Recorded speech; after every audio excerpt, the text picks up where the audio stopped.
folks. Welcome back inside 2919 East Broadway, high above the Parisi Palace, KEVT 1210 AM. This is the second hour of the Jake Feinberg Show. Thank you so much for making us part of your day today. And we heard already from a legendary, one of the masters of music, Bobby Hutcherson, who gave us as much as he could, along with the impresario of the Keystone Corner, which was Brother Todd Barkin. And now I get to bring in one of the greatest cats, one of the sharpest angular piano players that I have ever heard. And such a great cat, easy to communicate with. He's already accomplished quite a bit, and he has a lot more to do. Live from, I believe, South Jersey, Jim Ridl, welcome to the Jake Feinberg Show. Hey, Jake. Nice to be speaking with you. And actually, I'm not in South Jersey, but right across from the Lincoln Tunnel in Weehawken, New Jersey. Weehawken. Well, Jim, it's really great it's great to connect with you, man, and thank you for being on the program. My pleasure. You know, Jim, I've been asking a lot of my guests about this, and I really was hoping you could at least articulate it. It's not the easiest thing to put into words, but you know, you could have all these the technical component of the music down. You can try to transcribe complex polyrhythmic stuff. You can have all the mathematics down, but from your personal experience, can you talk about the spiritual quality in your music and how it enhances the music? Well, sure. I mean, it's kind of a broad, I guess, a broad thing to speak about, but I'll try and be really specific. I mean, for me, my experience with music has always been two things. I believe I have a real interest in it and a love of it since I was a little kid. And for me, it was not, when I was really, really young, it was not an intellectual experience. It was something that I just really liked, and then I fell in love with it, and I was very interested. But I also, later on, I mean, as I got to, listen to music more and more, and even on pop radio, I mean, before I was really connected to jazz, there's certain things you would hear, songs from the radio that would move me. I wouldn't say necessarily lyrics, but I was very moved by what was happening instrumentally. And anyway, it had an emotional value to it. Mm-hmm. And as I, started studying jazz and got exposed to more artists and then eventually more classical music, the range of emotions grew even more. And to me, I think specifically, when you experience an emotion while you're listening to music or playing it, I think that's it's kind of a given, but I have to say I think it's of spiritual nature, because something is being moved that you can't necessarily touch, but you're certainly feeling on the inside. And so that's one thing as a listener, and then as a participant in this music as a player, I feel it. I've felt it many, many times. The excitement of playing, but also maybe even at times the sadness of playing, or all these different kinds of emotions, which I think is actually quite spiritual. Mm-hmm. Absolutely. So that, at least that's off the top of my head.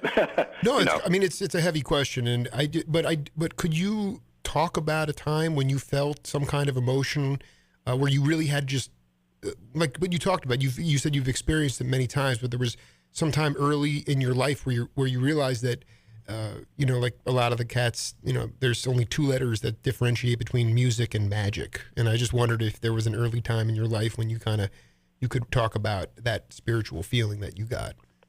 Well, I mean, there's this was not necessarily a jazz experience for me, but when I was a senior in college in Denver, I was invited by the dean of the music school to compose a piece for and to perform with the Denver Symphony, which was like an amazing thing to be invited to do.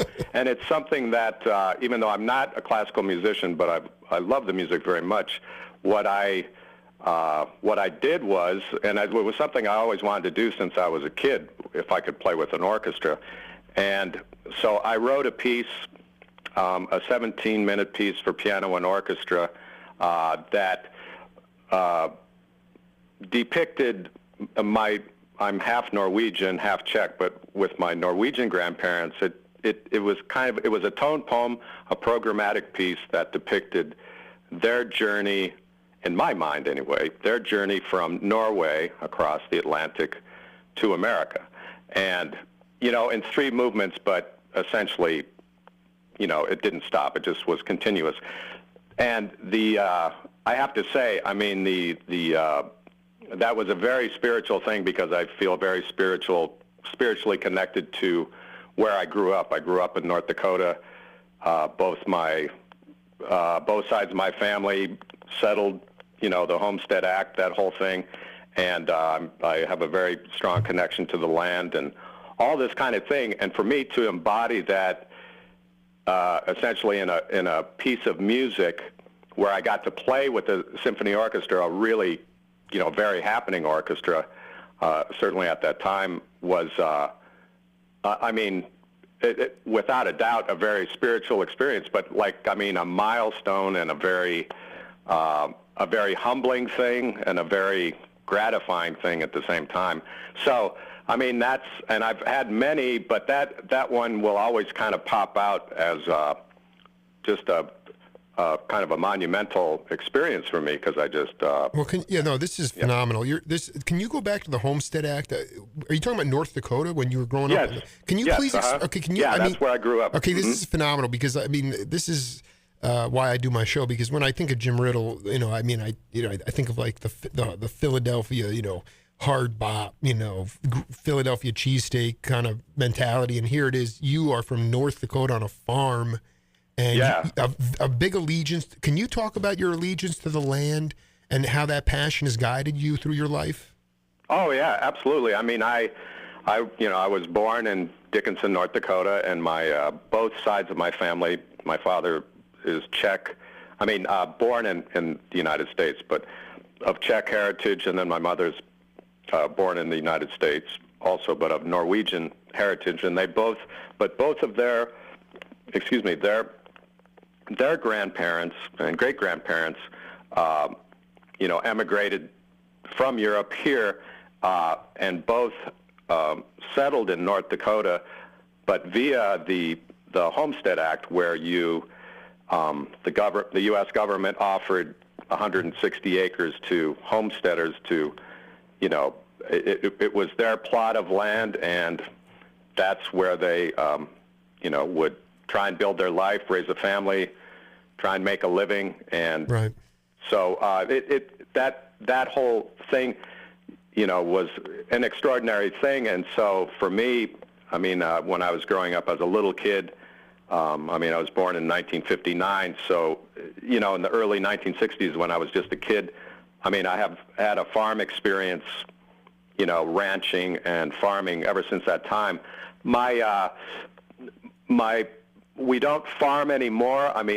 My siblings, a couple of my siblings and nieces and nephews we're in the cattle business a little bit, but we all still have land in the family, and so it was amazing for me to I have to explain this, when we look out our kitchen window, we have this amazing view of the Empire State Building but in front of just to the side of the Empire State Building, right in the backyard, is this couple of huge spruce trees, right? Mm-hmm. Blue spruce. And I grew up with that, my father planted a whole half mile of 4 different rows of trees, one of which was, spruce trees. And at this point, the farm has been sold, but at this point they're 30 or 40 feet tall. They're like giants. And so, I'm very programmatic in my thinking, when I write music. And, in this particular piece that I wrote for my Norwegian grandparents is called Ocean Sojourn. And so it's totally tied into their, kind of the agony and the ecstasy. Well, this is fascinating. That's amazing. So the spruce trees actually came from your land in North Dakota, or you just planted those? No. You know what? We're renting an apartment, but it's just, I find whoever planted it was years ago, but the connection for me, because I grew up on a farm but still feel very close to it, yet I'm 100% an urban, yeah. jazz musician. I love being in New York, and to look out and see both of these icons, every day is kind of like, I go, man, I got the best of both worlds here.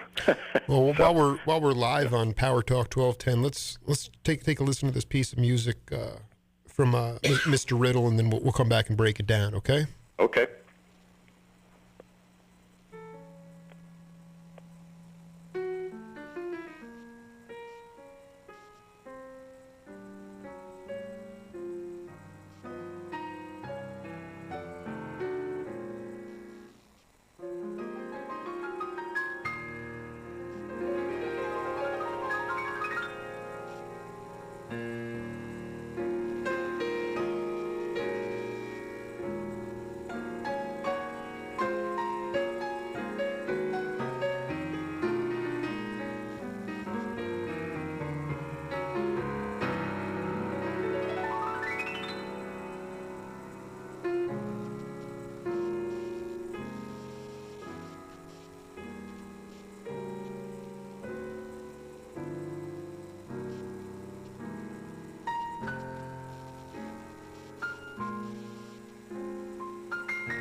As we fade out there, that's Jim Ridl piano intro. Do you want to take a crack at what that is? Well, I recognize the piano player. Yeah, I'm listening to it. I'm going, I can't quite pinpoint what that's from. I know it's a completely improvised introduction, and then when it went into some tempo, I'm kind of going, what is that? And I'm playing synth a little bit too. Oh, it's so cool. No, this was and my engineer Oscar Bach, a fellow pianist, pulled this out.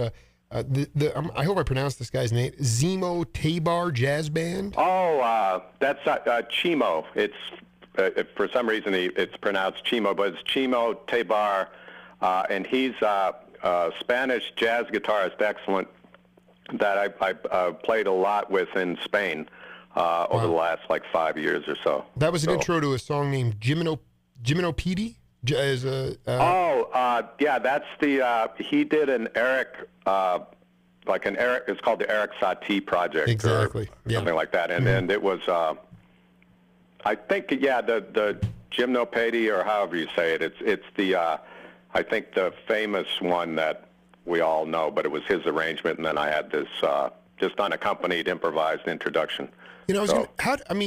How conscious were you as a young musician, even at the University of Denver? But I mean, you were in the 70s. I mean, you were really in the breadbasket of the expansion of sound within music. Have you always wanted to try to expand sound? Has that been a sort of a priority of yours? Just when I hear the way you just hit the synth, program it, you get that wide spread, and then you're back on the piano. But I just, I'm thinking more along the lines of the guys like Hamp Hawes and Herbie Hancock and Georgia Duke, guys that were just, sonically just trying to stretch out the sound. And I want to get the Ridl doctrine on sonic expansion. Well, you know what? I grew up at that time, where it was very, as a teenager and then, a college student, where like all the fusion and of jazz fusion music was really hitting its stride, and consequently there were a lot of different keyboards, and so I was very influenced by that, and I also played in some bands in Denver, where I used multiple keyboards and things like that, and so part of that time it was a very it certainly expanded my mind, but I have to say that, after that, and like moving out to the East Coast, I did some of that, but it was really less and less. I mean, because for the most part, I've been just doing acoustic piano, and then of course some Rhodes and things like that, and some synthesizer, like you heard. But I've never. Like with George Duke and Herbie and Chick and Joe Zawinul, I mean, to me, especially Joe Zawinul, I felt like really was expanded. All these guys did. It really expanded sounds via their keyboard explorations. I have done some of that, but my musical head is, in that sense, is like very orchestral. And if I could have like an orchestra at my want, that's what I would have more than kind of an expansion of of keyboard technology, even though I use it, for various reasons. But I always kind of have strings in my head and things like that I would. Kind of in somewhat of a classical head, No, listen, but that's where I'm coming from, I guess. No, we need to get our hands on some of those analog cassettes of your Denver bands that you were in. I would love to hear some of that stuff. Jim, listen, just hang tight. We're gonna sign off, but we'll do a little bit more on the other side of the hour. Okay. Okay. All right. Okay. Sounds good. Okay. Folks, this is the Jake Feinberg Show. Thanks again for your support. We'll see you all again next week. Till then, take care.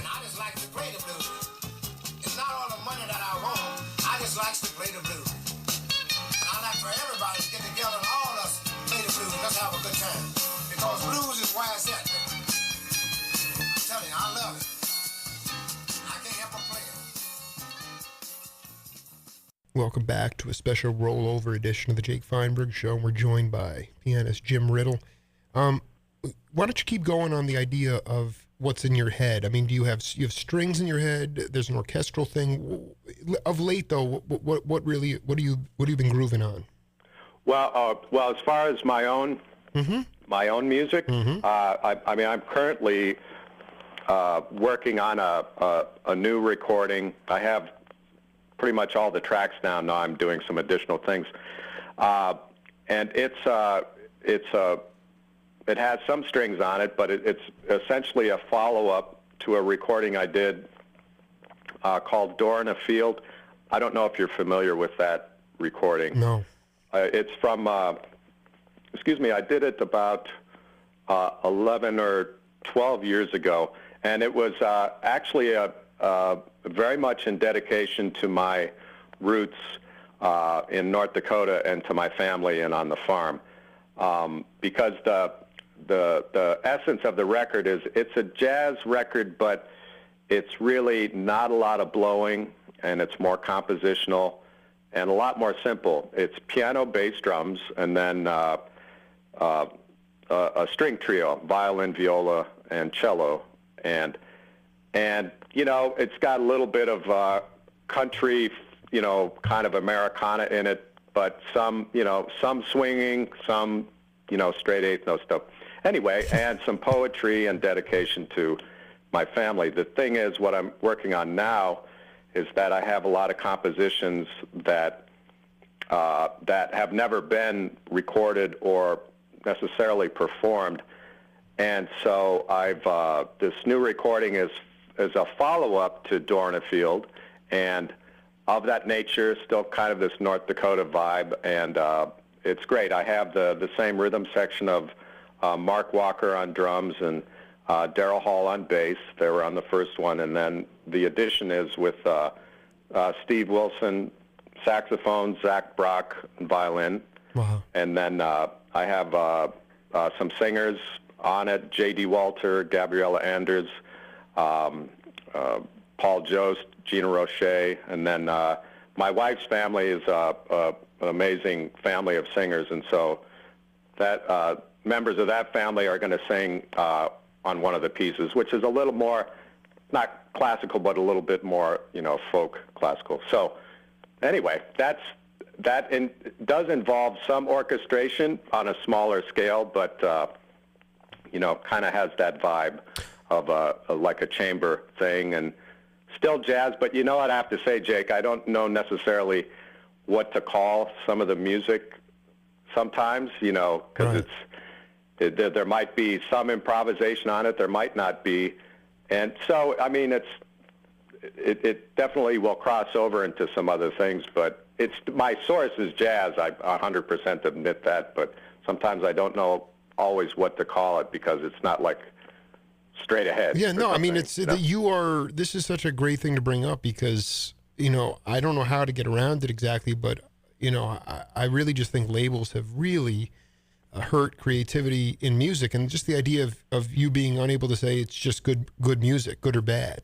Yeah. I mean, to me, it's like we've strayed so far from that, because what you're describing is the term fusion, but I don't like that. I mean, that's just not a good Right. So it's a conundrum. I would just call it good improvisational world kind of music, I guess. But my question is though, so Chicago, there was the Chicago Shuffle, and you had these regional sounds in New Orleans, and you had, I'm going back even before, around the time of year when Jim Ridl was brought into the world, in the 60s, prior to Interconnection, you had Southern California jazz sound, you had a San Francisco sound, there was real regional pockets of music, and I would love, I've never talked to somebody, maybe Elvin Bishop, but he wasn't too big with words. I just would love you to talk about the regional sound of North Dakota. I mean, would you call it, you said Americana or country, but was it deeper than that? Some Native American? Just break it down. Was there a regional sound to the breadbasket of America? Well, you know what? I don't know that there necessarily was or is. I mean, because a couple of the things, I mean, as far as like when I was growing up, the local sound, I mean, I was into, the radio and rock and, and there was some amount of jazz, but there wasn't like a ton of live music coming through, and there wasn't there were local bands, but I would say primarily they were cover bands. Right.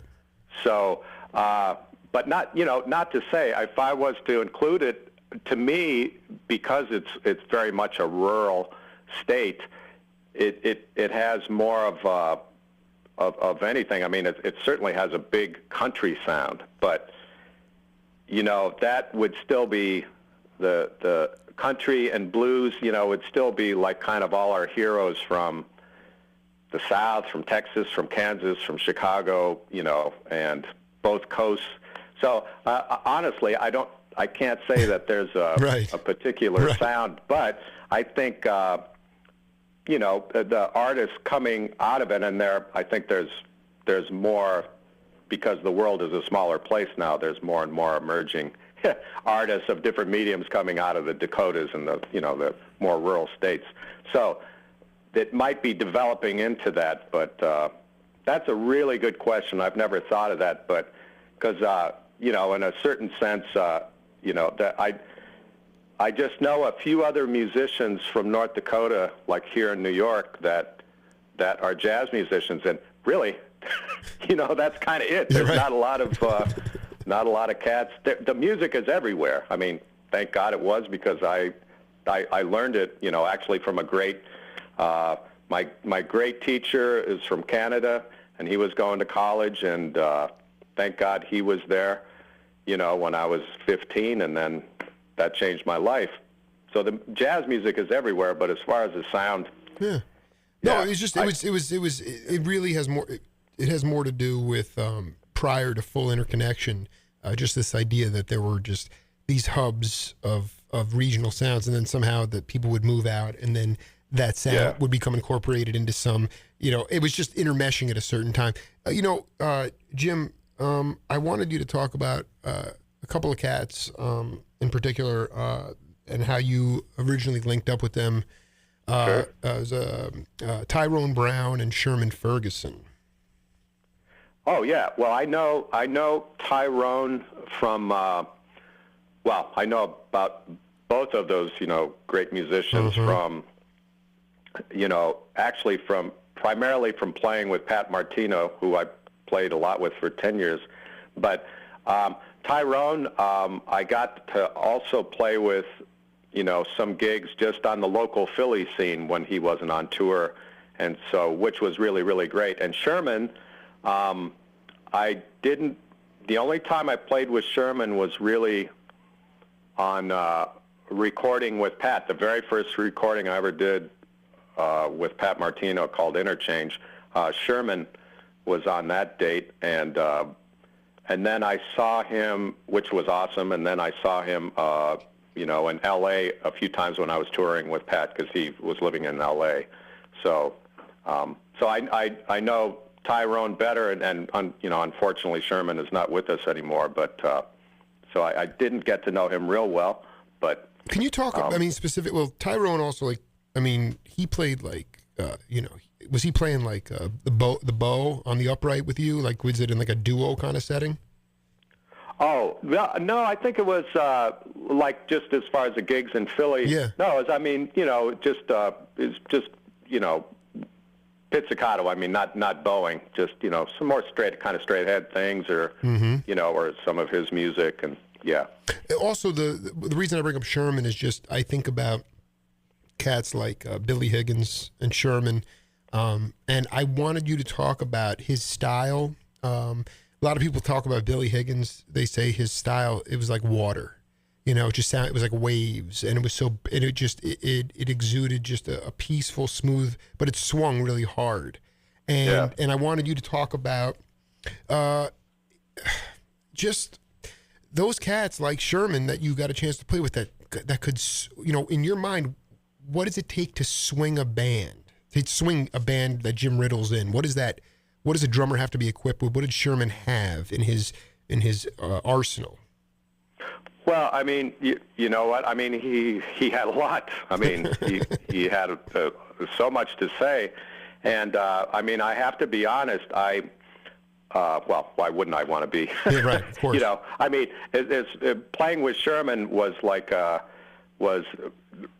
that particular recording with Pat was my experience with Sherman, and it felt amazing because he had a really strong connection. The bass player was Mark Johnson, and totally swinging and an amazing energy coming from Sherman. Just his vibe in the studio was very joyful and exuberant, and and very swinging, and so it had this propulsion to it that, to me, it's like, well, I mean, he's a musician that's like I don't know if it's a full generation older than me, but in a way a different, a generation of beyond me. Absolutely. And so, I felt that vibe of his experience was like really, really strong. And the fact that he and Pat had played together for so many years, it was deep. I mean, it was kind of this, how do you explain what that, right. kind of what that is? I think a lot of it is it's not only a really high sense of craft, but it's also, there's a lot of life in these guys they're playing. Well, I just I just one reason I bring it up is because it just what you talked about, him bringing a lot of joy to the studio. It's just how does it make you feel when somebody's happy in the studio? I mean, I've talked to enough. It's great. Yeah, exactly. Why is it effective for a holistic session to bring joy? I mean, because there are session players that I've interviewed, and they were like, my idea of leadership, and this is quoting them, is to be an accompanist and to make the leader sound as good as possible, but it's also to be proactive and try to just make the session as energetic as possible. And then vice versa, you got cats that are like, they're there to play a track or two, and you don't even know that they're there, and they barely even acknowledge it. And to me, I'd like you to talk about, for younger generations, how important it is to have that kind of joy in the studio. Yeah, well, you know what, I agree. I mean, that's the ideal, is to if you can also bring, a joyful feeling to the music, vibe, I should say, kind of your person, because sometimes you'll be playing music that's maybe darker and is more thoughtful and that kind of thing, which is not necessarily joyful, yet the intent is still comes from a joyful place, if that makes any sense. Sure. But that's the ideal, to have a joyful persona. But at the same time, I have to say, what I love about this style of music, jazz, and the culture, is that I play with so many great musicians, and there's so many different personalities. Right. Yeah. And we're all playing together, and I'm telling you, like some people are really energetic, some people are not, some people are really happy, some people are really ticked off at the world, they're bugged at this, Sure. There's a lot of stuff going on with the character of people. But then when you make music together, a lot of times it's unspoken, it's essentially a non-verbal communication, and then there's still magic that happens, that's what's really fascinating to me. So like when I play with some people, and I'm a mellow guy, for the most part, I get along with people well, most people, but I meet some other people where they're really intense and they might be hard to get along with, but then when they make music, they're just like, oh my gosh, it's right. They're so heavy, and they still make music with a lot of people. And when they bring that edge of their personality to a session or a live gig, you kind of go, oh wow, this is intense, and then you realize, either at the moment or later, you go, well, man, I'm glad that person is who they are, even though they might be driving me nuts, but yeah. It's incredible what they play. Well, it's trippy. It's an interesting mix of how things arrive to the same place, but some people know this road or that road, or easier. I don't know. It's kind of crazy.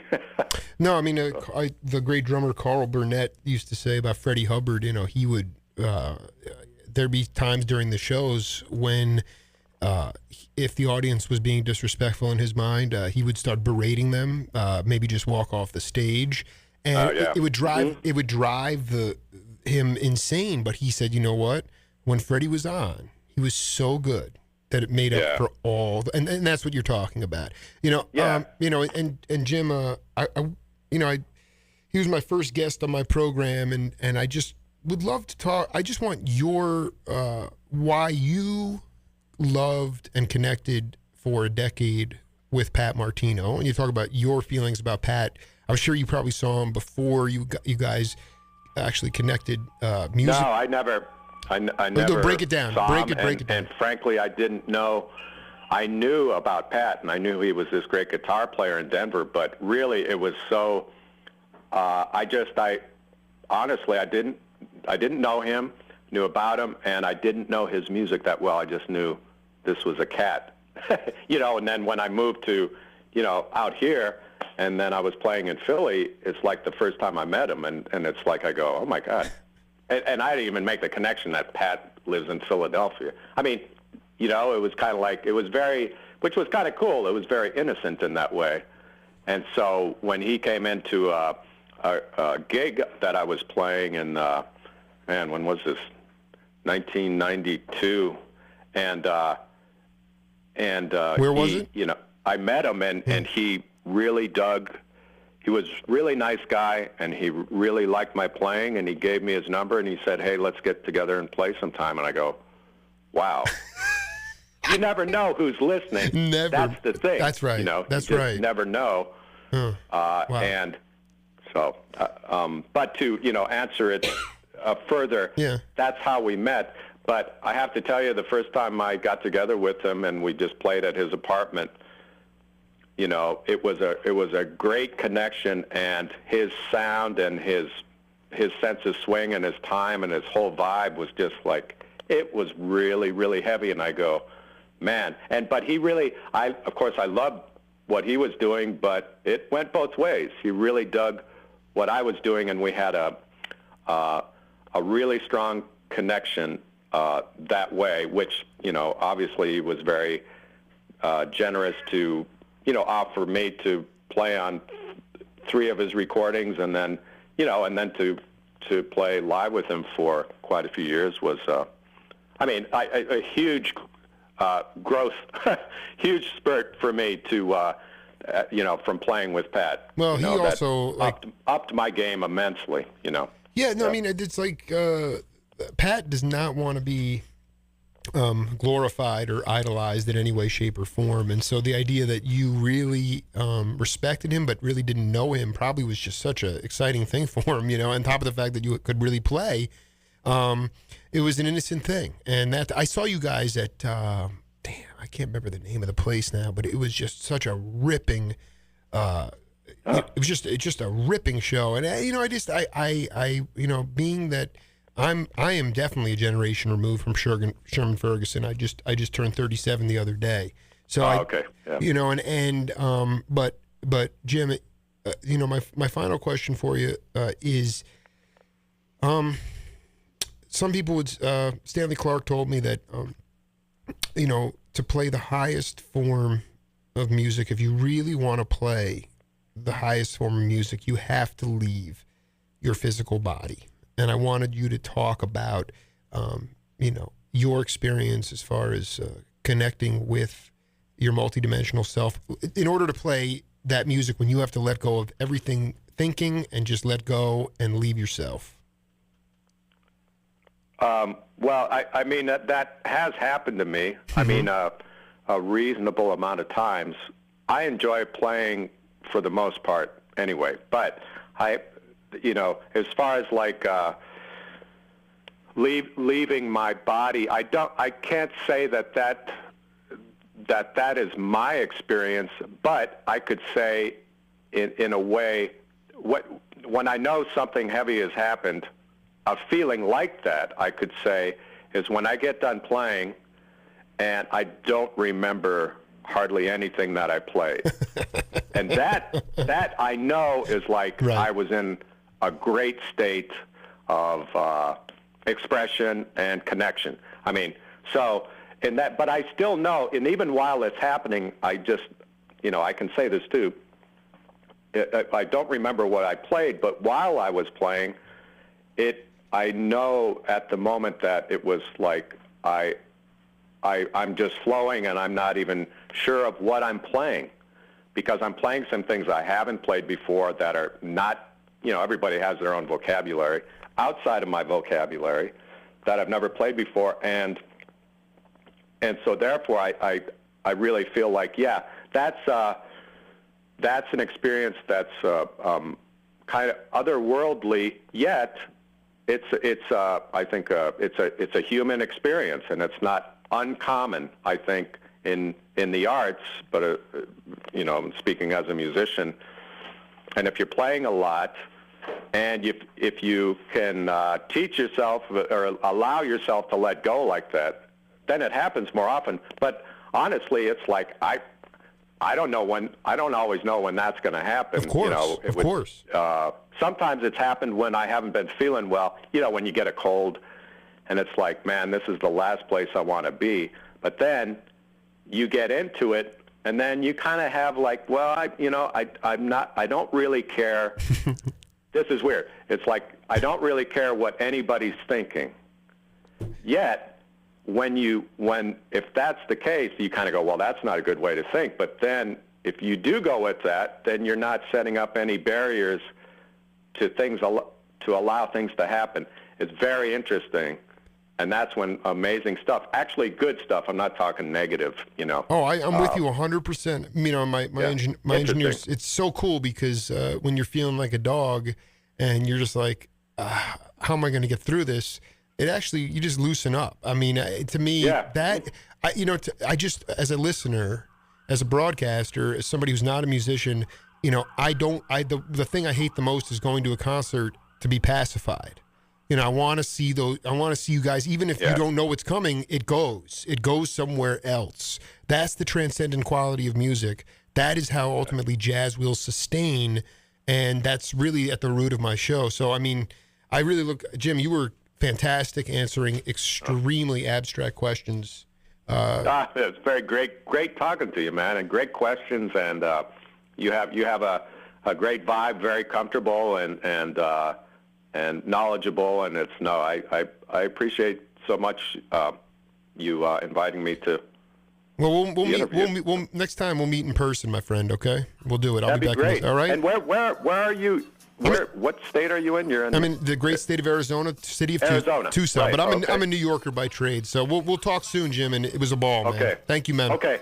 Sounds good. Take care. See Jake. you later, man. This is the Jake Feinberg Show. We'll do all it again. We'll do it again next week. See you.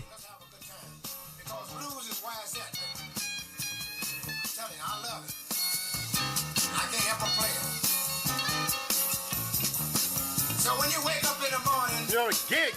and ain't got no gig, whatever you call it, you ain't got nothing but the blues no way, baby. Or either your old lady gonna do yagging you and arguing with you, telling you want you to get up and do something. And go to the steel mill, and you go to your blues, see, and that's usually the blues too. So sometimes you really don't know what to do, and when you get worse,